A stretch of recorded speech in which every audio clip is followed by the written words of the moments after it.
បាទជំរាបសួរពុកម៉ែបងប្អូនថ្ងៃនេះផ្ទះចល័តស្រុកស្រីសន្ធរសូមមកបង្ហាញនៅប្រភេទផ្ទះមួយប្រភេទដែលមានទំហំ3ម៉ែត្រគុណនឹង6ម៉ែត្រជាប្រភេទផ្ទះខ្ពស់អត់បន្ទប់ទឹកនេះជាការកម្មង់របស់បងប្រុសបងស្រីនៅខាងខេត្តបាត់ដំបងនៅខាងស្រុករុក្ខគិរី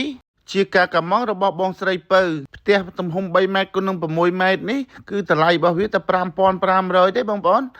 5500ទេពេលដែលយើងរៀបចំរួចរាល់បងប្រុសបងស្រីក៏បានធ្វើបន្ទប់ផ្នែកខាងក្រោមហើយគាត់តសញ្ញា3ជ្រុងទៀតអញ្ចឹងដឹងតែមួយអែមហើយបងប្អូនដឹងតែមួយអែមហើយឥឡូវនេះក្រុមការងារខាងផ្ទះចល័តស្រុកស្រីសន្ធរយើងខ្ញុំបានរៀបចំរួចរាល់ហើយអញ្ចឹងខ្ញុំនាំបងប្អូនទៅមើលផ្នែកខាងលើនៃប្រភេទផ្ទះដែលមានទំហំ3ម៉ែត្រគុណនឹង6ម៉ែត្រជាប្រភេទផ្ទះខ្ពស់អត់បន្ទប់ទឹកតម្លៃ5500នេះជូនបងប្អូនទស្សនាទាំងអស់គ្នាគឺយើងធ្វើជាលក្ខណៈចរាកាច់បងប្អូនប្រភេទផ្ទះខ្ពស់របស់ខាងផ្ទះចល័តស្រុកស្រីសន្ធរយើងខ្ញុំធ្វើជាលក្ខណៈចរាកាច់ហ្នឹងគឺទៅតាមទំហំសម្រងផ្ទះដែរបងប្អូនដូចជាកម្ពស់2ម៉ែត្រ8តឹកយកខាងលើហ្នឹង5កាំខាងក្រោម5កាំហើយនឹងថាសមួយយើងទុកកម្លៀតសម្រាប់ឲ្យម្ចាស់ផ្ទះគាត់ធ្វើខឿនកុំឲ្យ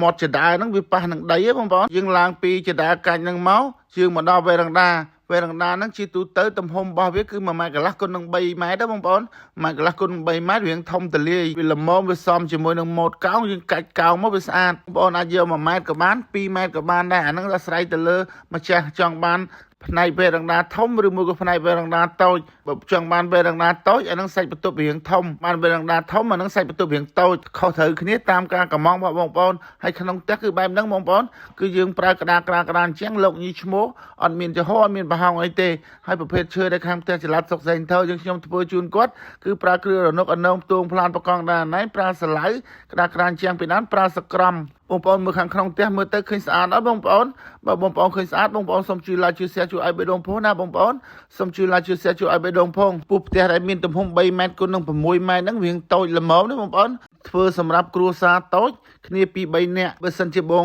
ប្រុសបងស្រីគាត់រៀបចំបន្ទប់ខាងក្រោមអញ្ចឹងទៀតមកគ្រួសារតូចល្មមគឺសមរម្យហើយបងប្អូនខាងក្រោមយើងដាក់សម្ភារៈដាក់ម៉ូតូដាក់អ្វីផ្សេងខាងលើយើងមកសម្រាប់គេងខ្ញុំគិតថាផ្ទះប្រព័ន្ធនេះសម្រាប់គ្រួសារដែលរូបការថ្មីថ្មោងគឺល្មមសមរម្យហើយបងប្អូនគឺល្មមសមរម្យហើយបាទអញ្ចឹងមានតែប៉ុណ្្នឹងទេបងប្អូនសូមជួយ like ជួយ share ជួយឲ្យបេះដូងផងណាបងប្អូនសូមជួយ like ជួយ share ជួយឲ្យបេះដូងផងបាទសូមអរគុណសូមជម្រាបលា